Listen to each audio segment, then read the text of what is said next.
કેશોદમાં નગરપાલિકાની ગંભીર બેદરકારી ઉઘાડી રોડમાં ખાડો નહીં પણ મોતનો ખાડો છે। ડમ્પર ઘરમાં ઘૂસતા લોકો કેદ સમાન હાલતમાં। કેશોદ શહેરમાં નગરપાલિકાની બેફામ અને બેદરકાર કામગીરીનો ચોંકાવનારો નમૂનો બરસાના સોસાયટી ખાતે સામે આવ્યો છે।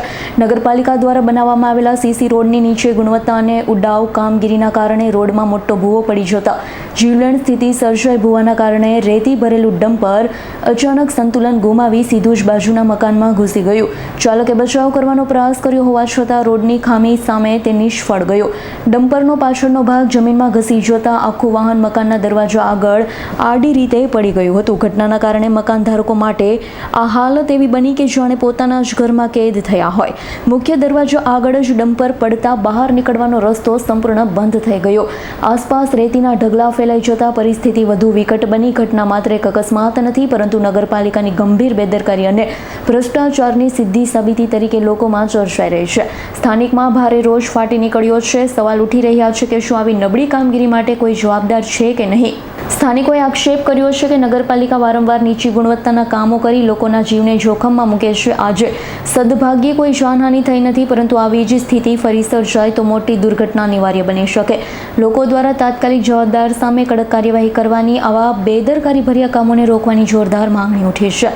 આમ આદમી પાર્ટી જૂનાગઢ જિલ્લા ઉપપ્રમુખ મહેશભાઈ મકવાણા આજરોજ કેશોદના વોર્ડ નંબર 1માં જ્યાં બરસાના સોસાયટી આવેલી છે, બરાબર આ જ બરસાના સોસાયટીનું જે બોર્ડ મારેલું છે તેની પછવાડે શ્રી નામનું મકાન આવેલું છે। આ મકાનની બરાબર ખૂણાના ભાગમાં આપણે રેતીવાળા ભાઈનું ડમ્પર નીકળ્યું, બરાબર છે। રેતીવાળા ભાઈનું ડમ્પર નીકળ્યું અને એ ડમ્પર બરાબર અંદર ખાડો કરી અને ઘૂસી ગયું। આના કારણે મકાન માલિકને પણ એની દિવાલમાં તડ પડી ગઈ છે, નુકસાન થઈ છે। સદભાગ્ય મકાન પડતું રહી ગયું અને ખટારામાં પણ મારા ખ્યાલથી આ ડમ્પરમાં પણ 50,000 જેવી નુકસાની થઈ હોય એવો અંદાજ આવ્યો છે। જ્યાં આ ખાડો પડ્યો છે તે ખાડો લગભગ 15 ફૂટની આસપાસ ખાડો ઊંડો પડી ગયો છે। હવે આનું મુખ્ય કારણ છે નગરપાલિકાના કામકાજો।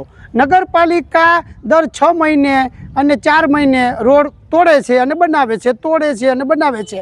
આના હિસાબે ક્યાંક ને ક્યાંક જમીનનો જે ભાગ હોય છે એ નબળો પડી જાય છે અને નબળો ભાગ પડવાના હિસાબે આ અત્યારે જે ડમ્પર છે, રેતી ભરેલું ડમ્પર, એ પછવાડે જોઈ શકો છો તમે ઊંધું વળી ગયું છે। મકાન બચી ગયું છે સદભાગ્ય, પરંતુ આવું ક્યાં સુધી? આમાં શું સત્તાધારી પક્ષે વિચારવું ન જોઈએ?